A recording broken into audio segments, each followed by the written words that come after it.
Abra sua Bíblia comigo no livro de Mateus, capítulo 7, versículo 13 e 14, que diz assim: Entrai pela porta estreita, porque larga é a porta e espaçoso o caminho que conduz à perdição, e muitos são os que entram por ela. E porque estreita é a porta e apertado o caminho que leva à vida, e poucos há que a encontrem. Amém? Podeis assentar.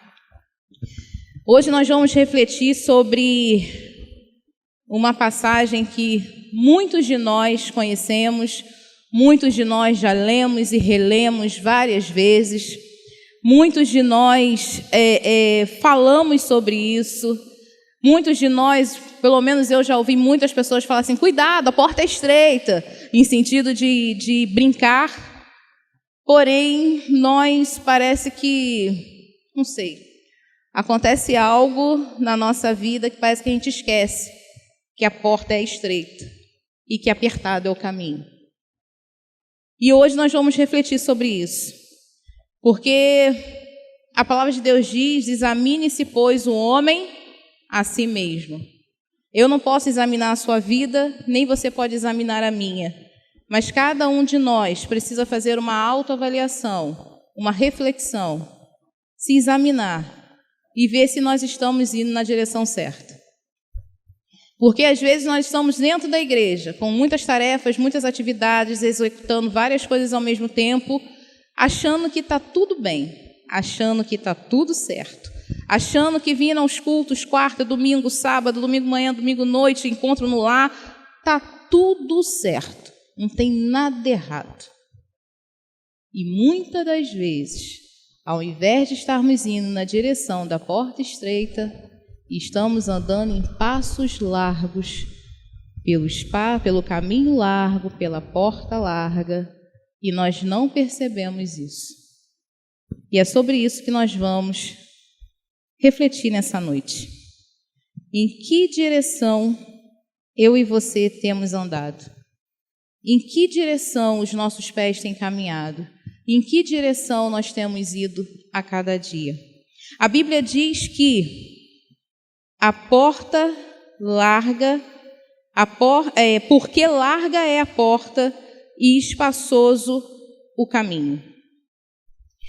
O que significa a porta larga? É uma porta folgada, ela tem extensão, tanto em largura como comprimento, ela não é restrita, ela não é limitada, ela não exclui ninguém, qualquer um pode passar pela porta larga, qualquer tipo de pessoa pode passar pela porta larga, alto, baixo, qualquer pessoa pode passar. Todas as pessoas têm acesso a essa porta e por essa porta você pode levar toda a sua bagagem, todos os seus excessos. Você não tem dificuldade para passar com as suas bagagens por essa porta. Você pode carregar o mundo inteiro se você quiser e passar por essa porta, andar por esse caminho. Quando nós não conhecemos a Cristo, nós andamos perdidos, batendo em diversas portas e muitas das vezes sofremos consequências das portas erradas, das escolhas erradas que nós fazemos. Porém, há uma consequência se escolhermos a porta larga, muito pior, que diz assim: porque larga é a porta e espaçoso o caminho que conduz à perdição. E é aqui que a gente vai ficar. O que significa essa perdição? Uma eternidade sem Cristo. Hoje nós temos um tempo para fazer escolhas. Nós estamos aqui, temos o livre-arbítrio. Você escolhe Deus ou não. Você escolhe caminhar com Cristo ou não. Ele é apresentado a cada um de nós, seja no evangelismo na rua, seja no evangelismo de porta em porta, seja um amigo de trabalho, seja quem for, o evangelho chega até a cada um de nós. Mas a escolha é pessoal. Você escolhe qual caminho a seguir. Você escolhe se quer Cristo ou não. Porém, essa escolha te leva ao céu ou à perdição, que é o inferno. Uma eternidade sem Cristo. E quando Jesus estava falando sobre essa parábola, E eu comecei a refletir há poucos dias sobre isso, que eu estava sentindo arder o meu coração de falar sobre isso, e eu falei assim, Senhor, é isso mesmo que o Senhor quer que eu fale na quarta-feira? E aquilo foi queimando e foi queimando, para que a gente possa refletir. Sim, leve essa palavra, porque eu quero que os meus filhos reflitam. Qual o caminho que eles estão traçando? Será que eles não estão indo pela porta larga? Será que eles não têm que se examinar e ver para onde eles estão andando? E essa questão de escolher a porta larga, carregar toda a bagagem, entrar por essa porta de maneira fácil, sem nenhuma dificuldade, muitos crentes estão caminhando por essa porta. Porque uns acham que simplesmente vir à igreja está salvo. Uns acham que simplesmente levantar a mão, Senhor, eu te recebo, está tudo resolvido. Mas não é assim. Quando nós reconhecemos a Cristo como Senhor e Salvador das nossas vidas, nós reconhecemos que nós precisamos de um Salvador. Nós reconhecemos que nós estamos perdidos. Nós reconhecemos que sem Cristo em nós não temos vida, nós não temos esperança, nós não temos uma saída, nós não temos um caminho, nós não temos uma direção. Porém, quando nós reconhecemos Cristo como Senhor e Salvador das nossas vidas, e confessamos diante dele os nossos pecados, as nossas transgressões, colocamos tudo diante dele, nós reconhecemos que ele, nesse momento, é o nosso único e suficiente Salvador. Mas não basta, nós precisamos colocá-lo como Senhor das nossas vidas. E essa é a chave, para que a gente passe pela porta estreita, para que a gente ande no caminho apertado, para que a gente chegue à eternidade com Cristo. Essa é a chave. Porque reconhecer o Senhor é o primeiro passo, mas fazer dele Senhor da nossa vida é que faz a diferença. Por quê? Porque a porta é estreita e apertado o caminho que leva à vida. Aí vamos por partes. Quem é a porta? João capítulo 10, versículo 9 diz: Eu sou a porta. Se alguém entrar por mim, salvar-se-á, e entrará e sairá e achará pastagem. Jesus é a porta. Jesus é a nossa salvação. E a palavra de Deus diz que ele está acessível a todos, porque Deus amou o mundo de tal maneira que deu o seu Filho unigênito para que todo aquele que nele crê não pereça, mas tenha vida eterna. Então está acessível a todos. Aquele que crê em Jesus, aquele que se rende a Jesus, ele vai ter a vida eterna. Basta crer em Jesus. Então, a porta, apesar da gente ter duas portas e dois caminhos, nós temos a solução. E a solução é acessível. Porém, quando reconhecemos isso, reconhecemos que Cristo é o nosso Salvador e o colocamos como Senhor das nossas vidas, precisa acontecer algo que muito crente tem dificuldade de fazer, que é renunciar. Renunciar à própria vida, renunciar à própria vontade, renunciar aos próprios sonhos, renunciar aos próprios desejos. Porque a partir do momento que o Senhor se torna Senhor, as nossas vontades são as vontades dele, os nossos desejos são os desejos dele. Tudo em nós tem que ser para ele. E aí a gente vê lá em Lucas capítulo 29, versículo 23, que diz assim: E dizia a todos: Se alguém quer vir após mim, negue-se a si mesmo e tome cada dia sua cruz e siga-me. Caminhar com Cristo, caminhar em direção à porta estreita, no caminho apertado, é renunciar todos os dias. É uma vida de renúncia. Renunciar todas as nossas vontades e fazer a vontade do Pai. Deixar o nosso passado, o amor ao pecado, o amor pelas coisas do mundo, o amor ao nosso próprio eu. Devemos arrancar de nós toda a autossuficiência. Nós paramos de fazer tudo por nós mesmos e nos tornamos completamente dependentes do Senhor para tudo. Tudo. É para ir ali? Pergunta ao Pai. É para fazer alguma coisa? Pergunta ao Pai. É para comprar alguma coisa? Pergunta ao Pai. É para poder viajar? Pergunta ao Pai. É para poder visitar alguém? Pergunta ao Pai. Porque nós não nos mandamos mais. E quando nós fazemos aquilo que Ele quer que façamos, quando estamos no centro da vontade dEle, tudo acontece de acordo com o que Ele quer e não da forma com que queremos que aconteça. Porque se for assim, quem quer passar luta? Eu não quero. Se for assim, quem quer ter dívida para pagar? Eu também não quero. Se for assim, vai lá visitar. Não vou não, Senhor. Estou querendo viajar, descansar, tirar férias. E não é assim que funciona. Nós precisamos fazer a vontade de quem? Minha? Sua? De Deus. Precisamos fazer a vontade do Pai.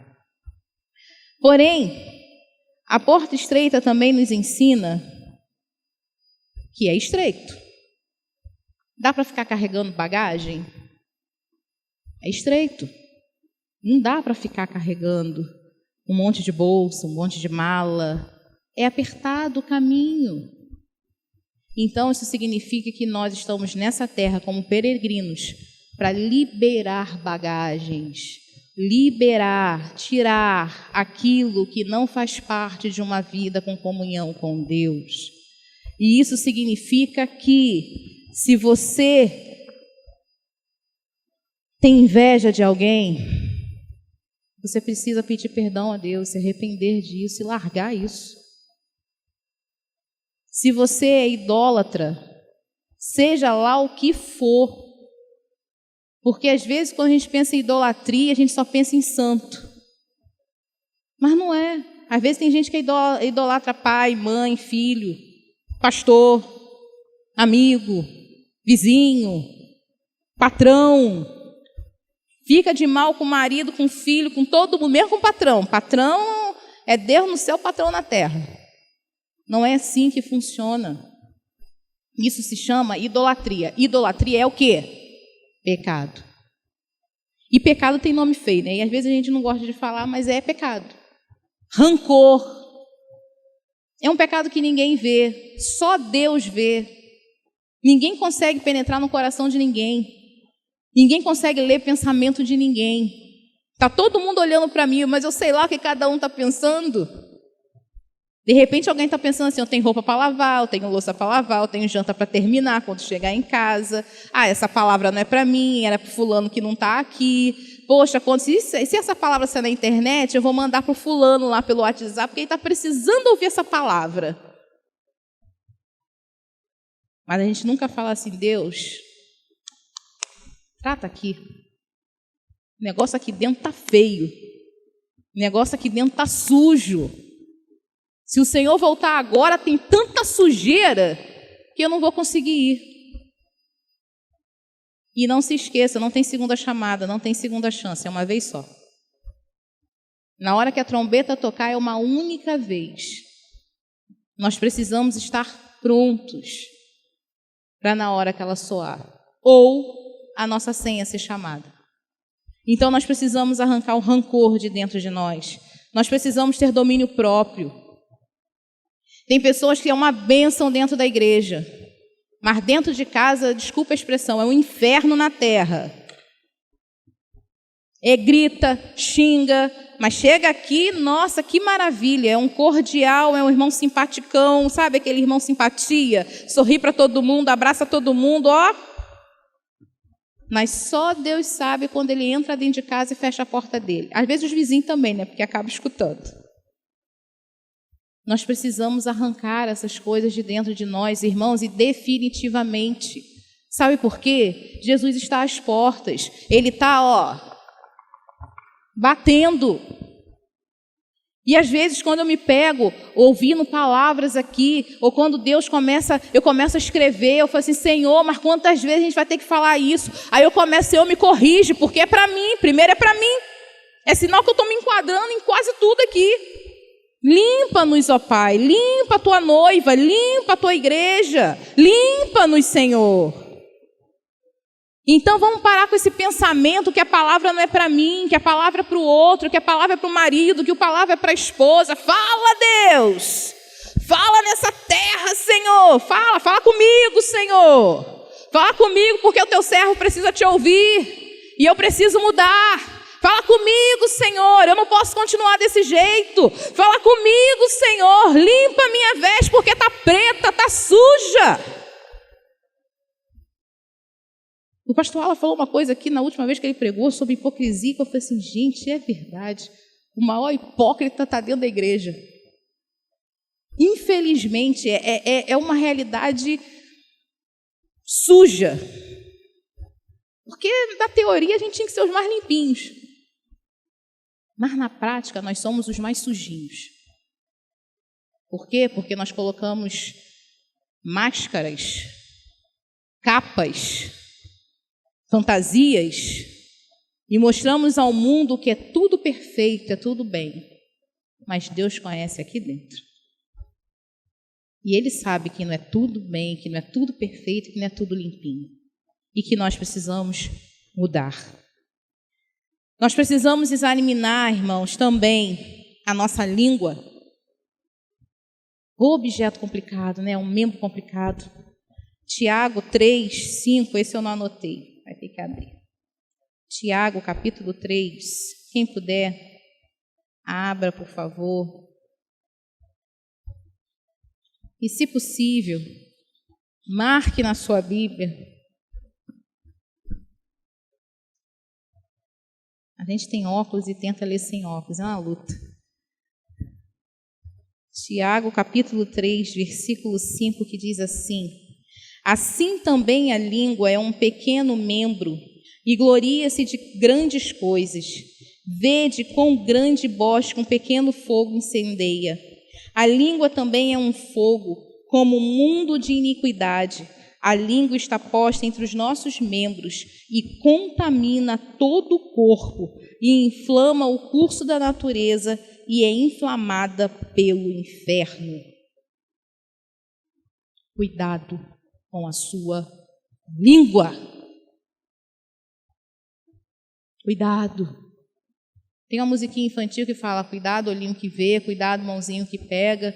Cuidado, boquinha o que fala, porque o Salvador do céu está olhando para você e anotando o que você diz. Cuidado. E é uma coisa que tem sido batido direto aqui nesse altar. Cuidado que fala, cuidado que fala, cuidado que fala. Então, cuidado, irmãos, cuidado que se fala. Se não tem coisa boa para falar, não fala. Se não tem coisa que vai agregar, fecha a boca. Cuidado, cuidado com a língua. E isso é alguma das coisas que nós precisamos nos examinar. Porque para passarmos pela porta estreita, nós precisamos obedecer ao Senhor. Mas esse obedecer ao Senhor não é um obedecer com peso, com pesar. Tenho que fazer, sou obrigado a fazer. Não. Eu obedeço ao Senhor porque amo ao Senhor. Eu obedeço ao Senhor porque Ele me amou primeiro. Eu obedeço ao Senhor porque Ele enviou o seu Filho para me salvar. Eu obedeço ao Senhor porque antes eu estava afastado, eu não tinha chance. Havia um abismo entre eu e Deus, mas hoje, por Ele ter enviado Jesus, nós nos reconciliamos. E é por isso que eu o obedeço, porque eu o amo.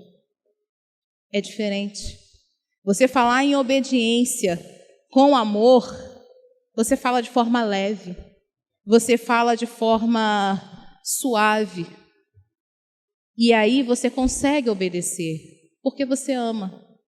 É igual pai terreno, mãe terrena. Quando chega para você, fica até chateado. O que é? Fala sério. Mas você obedece porque você ama, porque você respeita. Eu vou fazer, né? A minha mãe vai ficar tão legal, vai ficar tão feliz se eu obedecer. A gente obedece. Por que a gente não faz isso com Deus? Por que a gente quer bater pé o tempo todo? Por que a gente quer ficar teimando o tempo todo? Ou fazendo pirraça, jogando no chão, rolando pelo chão? Por que a gente quer fazer isso com Deus? que conhece todas as coisas, que conhece o seu deitar, o seu levantar, que conhece você e eu desde o ventre da nossa mãe. Por que a gente quer teimar com uma pessoa que nos conhece melhor do que nós mesmos? Por que a gente quer teimar com uma pessoa que tem o controle do início, do meio e do fim? Não é uma coisa inteligente a se fazer. Teimar com aquele que nos criou. Não é inteligente. É pecado. É ser um filho rebelde, um filho desobediente. E isso não agrada a Deus. E uma das coisas que Ele nos manda fazer é amar. Mas não é amar aquele que é o nosso familiar, não é amar aquele que a gente conhece, é amar a todos. Aquele que nos persegue, aquele que nos odeia, aquele que fala mal da gente, aquele que sorri pra gente, mas você sabe que fala mal de você até você chega. Mas é amar. Porque é uma vida. E você sabe que da mesma forma, da onde você foi tirada, aquela vida também precisa ser tirada. Da mesma forma que você foi resgatada, a outra vida também precisa ser resgatada. E isso só acontece através do amor.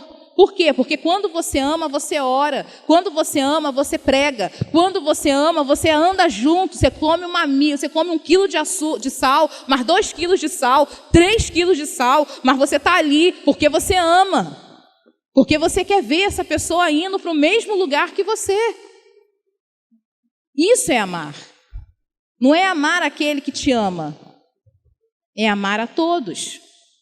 Uma outra coisa que Deus nos ensina e Ele nos ordena é que nós devemos o quê? Perdoar. Eu não consigo perdoar. Gente, me pede qualquer coisa, mas perdoar aquele ali, não dá não. Você não tem noção do que ele me fez, do que ela me fez?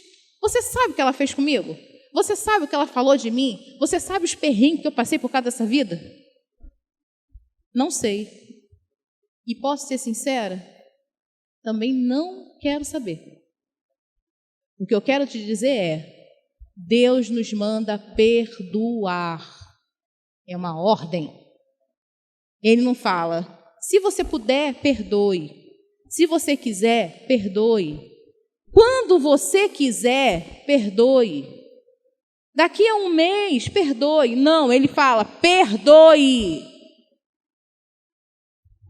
Ele não te dá escolhas.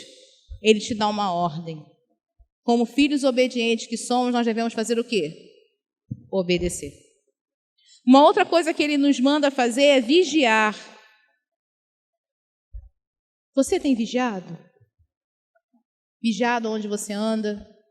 Vigiado o que você fala? Vigiado o que você tem feito? Ou o que você tem deixado de fazer?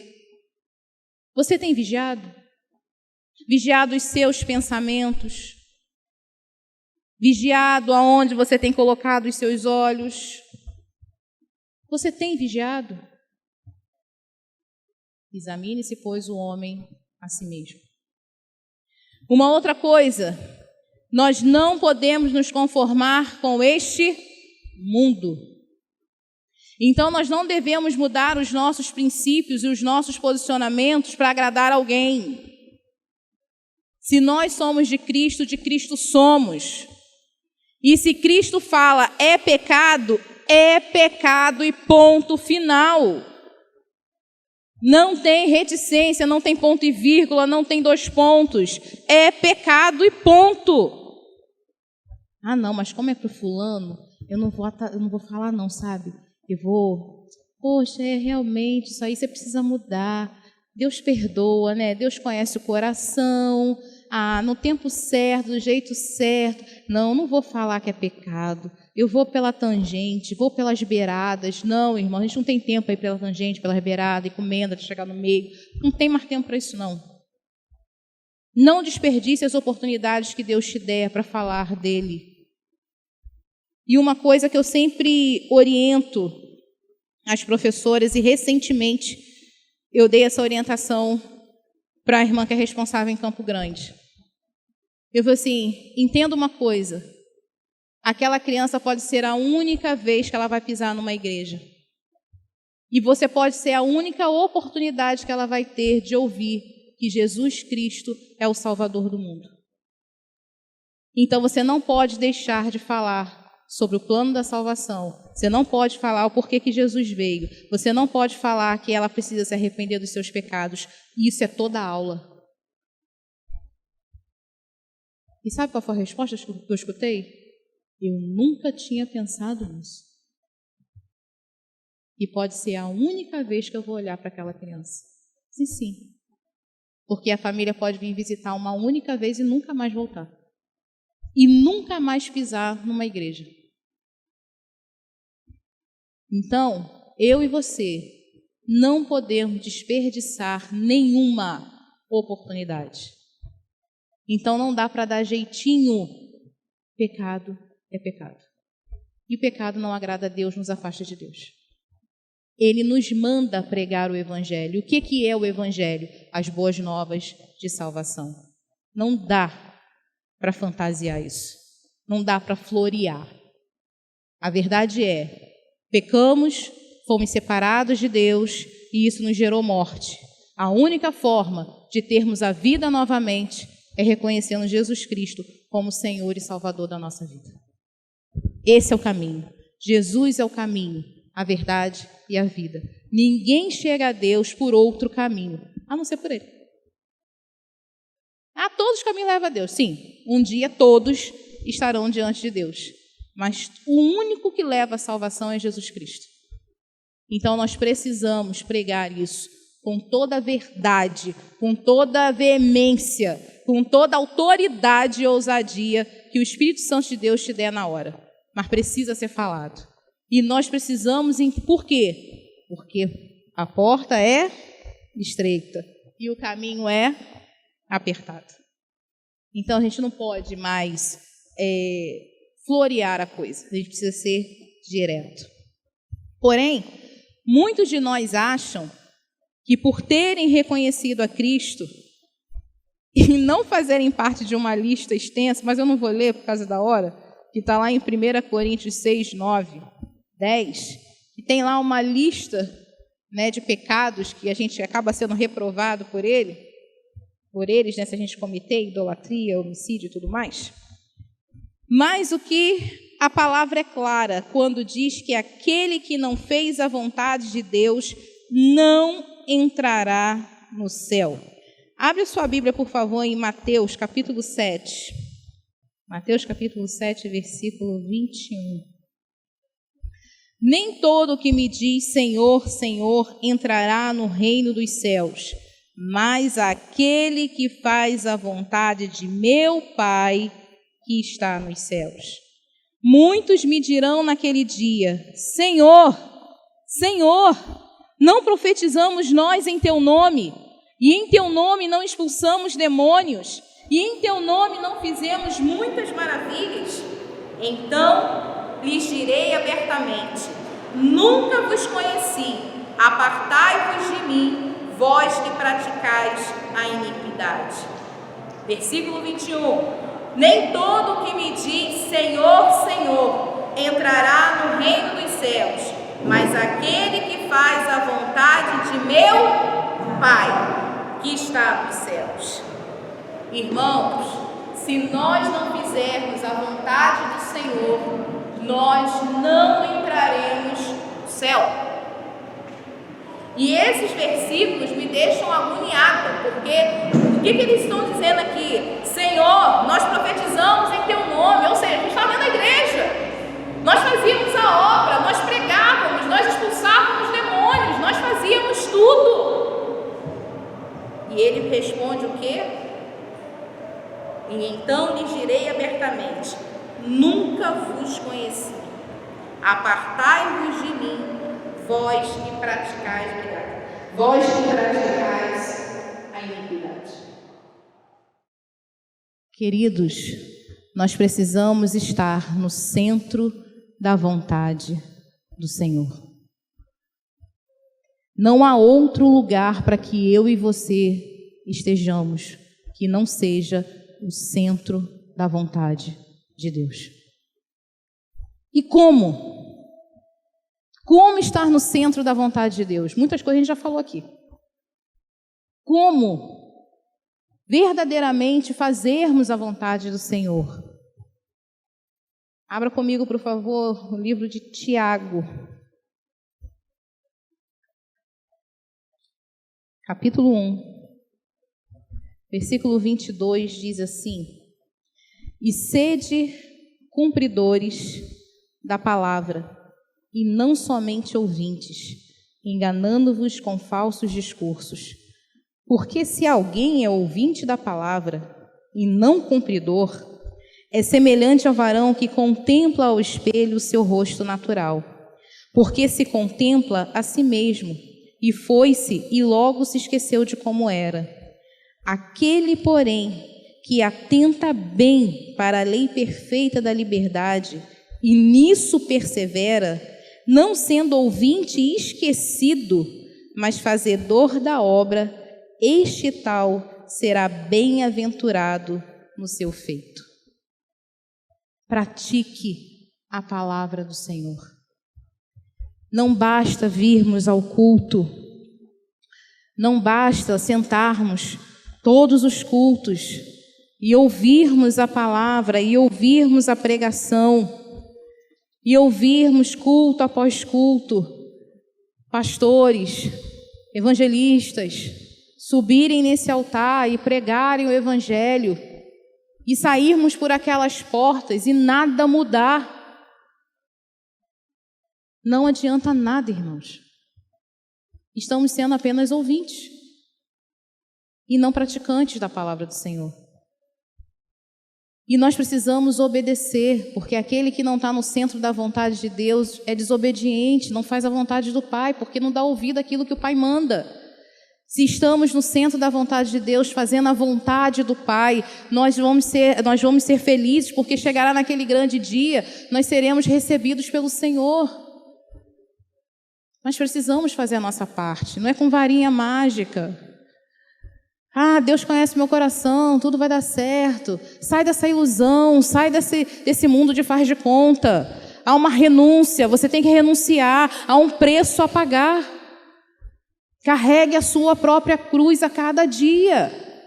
E é interessante que a porta estreita, o caminho apertado, não dá para a gente andar de mão dada. É estreito. Aí teve uma vez que eu dei uma aula sobre isso, aí teve uma criança que falou assim: tia, não tem problema, a gente fica de ladinho, um de mão dada com o outro e a gente vai. Aí eu falei assim: olha, sua imaginação é bem criativa, mas não vai dar não. Não é assim que funciona não. É individual. Eu, quando era criança, eu sempre tive minha teoria: vou agarrar no pé do meu pai ou agarro no pé da minha mãe e lá vamos nós. Eu vou entrar no céu de qualquer jeito, eu agarro eles na hora H. Aí meu pai: e se eu não estiver perto de você? Sei lá, pai, ou o pai e a mãe, alguém vai ter que estar. Deus é misericordioso. O pai: o quê? Minha mãe: misericórdia. Prega o evangelho para essa garota. E lá tome umas 2 horas de evangelismo. Gente, o negócio era feio. Até que eu entendi. A salvação é individual. A porta, ela é estreita. Passa cada um por vez, por ordem de chamada. Não dá para burlar. Sabe aquele negócio, vou bater o ponto por você? Não existe. Cada um vai ter que prestar conta a Deus de si mesmo. Então, precisamos fazer a vontade do Pai. Como? Praticando a sua palavra, que nos orienta várias coisas, como amar o próximo, perdoar, como obedecer às nossas autoridades, não cobiçar as coisas do outro, não idolatrar, não adorar ídolos, tantas ordens e tantos mandamentos que a Bíblia nos orienta. Será que eu e você conseguimos cumprir uma parte deles? Examine-se, pois, o homem a si mesmo. Romanos capítulo 2, versículo 13. Já estamos quase encerrando. Diz assim: porque os que ouvem a lei não são justos diante de Deus, mas os que praticam a lei hão de ser justificados.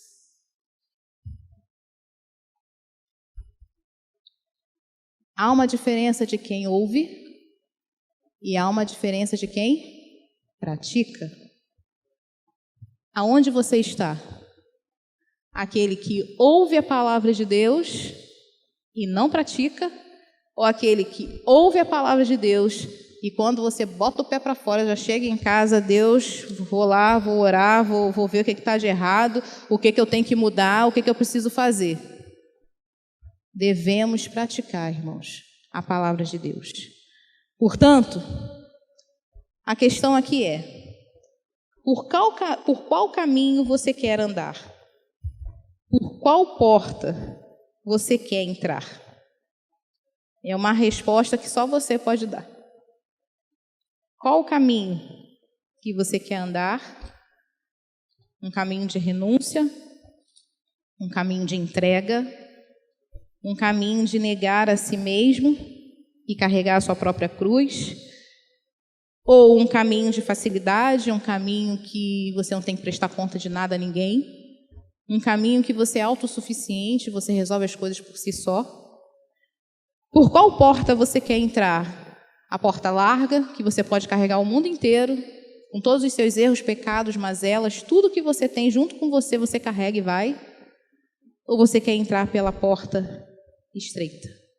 Apertado o caminho, difícil, árduo, mas que você sabe que quando você passar pela porta, você passará a eternidade com Cristo.